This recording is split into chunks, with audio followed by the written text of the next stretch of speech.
Ready, start.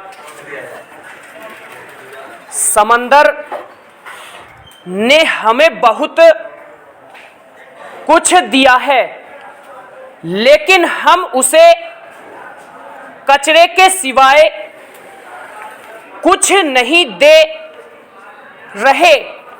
International union for conservation of nature की एक report के मुताबिक हर साल लगभग 30 करोड़ टन प्लास्टिक का निर्माण होता है। इसमें से लगभग 1.4 करोड़ टन प्लास्टिक कचरे के रूप में हर साल समंदर में डाल दिया जाता है। समुद्र की गहराई का उपयोग बड़ी मात्रा में परमाणु सामग्री दफन करने के लिए भी किया गया। पहले और दूसरे विश्व युद्ध के बाद के वर्षों में ब्रिटिश, अमेरिकी, सोवियत, ऑस्ट्रेलियाई और कनाडाई सरकारों ने सैकड़ों हजारों टन अप्रचलित रासायनिक हथियारों को ड्रमों में भरकर या टुकड़ों में बांटकर पानी की गहराई में दफन कर दिया। हालांकि सार्वजनिक आक्रोश के कारण इस प्रथा को 1972 में समाप्त कर दिया गया था, मगर वर्ष 2019 के एक अध्ययन में आर्कटिक महासागर के तल पर कम से कम 18,000 रेडियोधर्मी वस्तुएं बिखरी हुई पाई गईं। उनमें से कई सोवियत संघ द्वारा फेंकी गई थीं। जब ये वस्तुएं अपना जहर पानी में छोड़ना शुरू कर देंगी तब क्या होगा? कई पर्यावरणविदों ने इस स्थिति को समुद्र तल पर धीमी गति से चल रहा चेरनोबिल कहा है।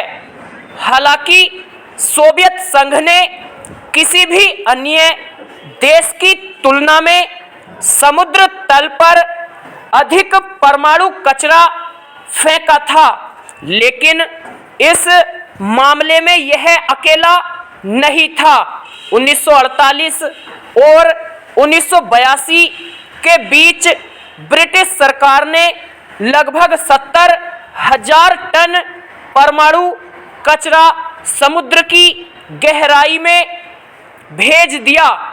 कम मात्रा में ही सही, अमेरिका, स्विट्जरलैंड, जापान और नीदरलैंड ने रेडियोधर्मी सामग्री के निपटान के लिए समुद्र का उपयोग किया है।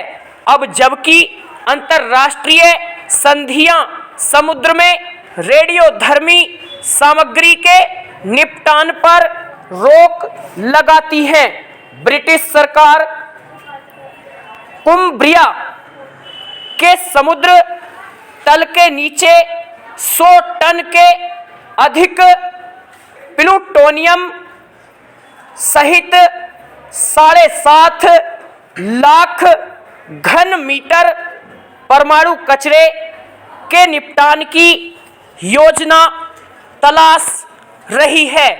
ब्रिटिश अधिकारियों का कुतर्क है कि इस प्रकार का भूवैज्ञानिक निपटान सैकड़ों हजारों वर्षों तक कचरे को स्थिर और सुरक्षित रखने का एक तरीका प्रदान करता है।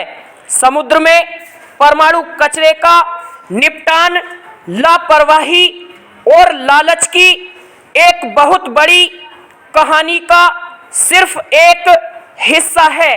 प्लास्टिक और अन्य वस्तुओं के रूप में भी मानव अपशिष्ट गहरे समुद्र में हर जगह दफन है।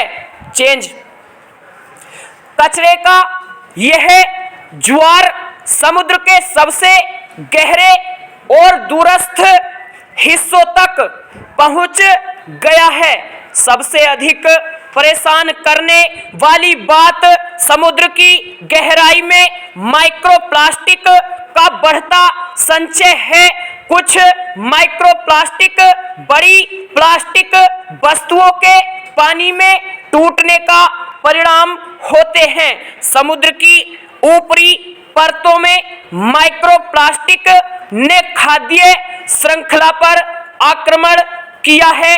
जैसे जैसे माइक्रोप्लास्टिक परतों को पार करता हुआ ऊपर की ओर बढ़ता है, उच्च और उच्चतर सांद्रता में एकत्रित होता जाता है। व्हेल और पक्षी बड़ी मात्रा में माइक्रोप्लास्टिक का उपभोग कर रहे हैं, जिससे उन्हें कुपोषण हो रहा है और उन जीवों के कई अंगों को नुकसान पहुंच रहा है। स्टॉप।